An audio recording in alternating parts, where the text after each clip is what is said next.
안녕하세요. 테니어입니다. 재무상태표에서 처음 봐야 하는 것은 무엇일까요? 재무상태표를 이용하는 목적에 따라 다를 수 있는데 투자자는 재무상태표를 이루고 있는 큰 틀, 즉 자산과 부채, 자본을 먼저 보고 각 항목들의 증감 여부를 살펴본 후에 다시금 자산부터 하나씩 상세하게 살펴보는 게 좋습니다. 이전 시간에 재무상태표의 기본 구성에 대해 간략히 알아봤으니 오늘부터는 자산, 부채, 자본 순으로 조금 더 자세히 알아보겠습니다. 먼저 자산을 살펴볼 때 특히 주식 투자자분들은 망해가는 기업에 투자를 해서는 안 되기 때문에 자산을 이루고 있는 각각의 계정 과목 중에서도 부채 가능성을 알려주는 계정 과목을 먼저 살펴보는 게 좋습니다. 일반적으로 자산은 1년 내에 현금화가 가능하냐에 따라 유동자산과 비유동자산으로 나뉩니다. 현금이나 단기 금융상품처럼 1년 이내에 현금화할 수 있는 자산을 유동자산이라고 하고요. 투자 부동산처럼 현금화하는데 1년 이상 소요되는 자산을 비유동자산이라고 합니다. 부채 역시 1년 이내에 갚아야 하는 부채를 유동부채, 만기가 1년 이상인 부채를 비유동부채라고 하는데요.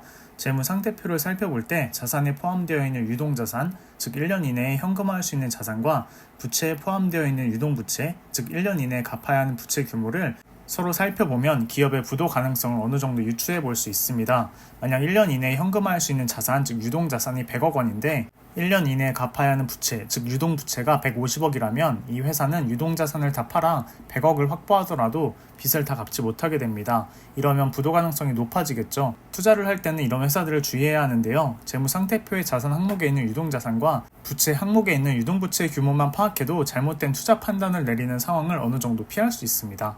이론은 이 정도로 설명하고 실제 상장사의 재무상태표를 살펴보면서 유동자산과 유동부채를 비교해 보겠습니다. 다음은 방산주에서 자주 언급되는 하나에어로스페이스의 2023년 3분기 재무상태표입니다. 자산 항목에 있는 유동자산을 보면 9조 5,841억 원이라고 나옵니다.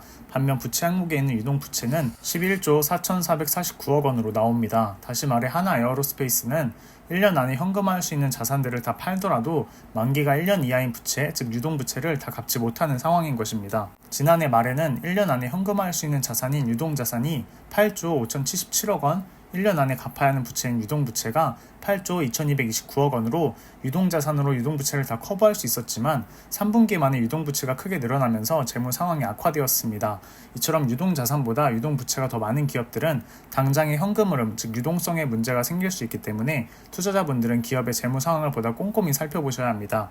물론 하나에어로스페이스가 당장 망한다는 것은 아닙니다. 그러나 앞으로도 유동부채가 꾸준히 늘어나고 이에 반해 유동자산은 꾸준히 감소하는 모습을 보일 경우에는 유동성 위기에 대한 우려가 높아지면서 주가가 선제적으로 하락할 수 있습니다. 유동자산에서 유동부채를 나눈 후에 곱하기 100을 하면 유동비율이라는 것이 나옵니다. 이 유동비율은 기업의 안전성을 확인할 때 살펴보는 지표입니다. 유동비율이 100 이상이면 당장의 유동성에는 큰 문제가 없다고 봅니다.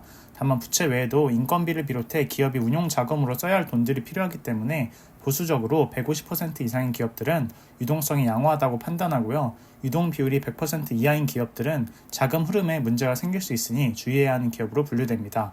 여러분이 갖고 계신 종목들도 유동 비율이 100% 이상인지 한번 살펴보시기 바랍니다. 오늘은 유동자산과 유동부채에 대해 알아봤습니다. 본 영상이 도움이 되었다면 좋아요와 구독 버튼을 눌러주시기 바랍니다.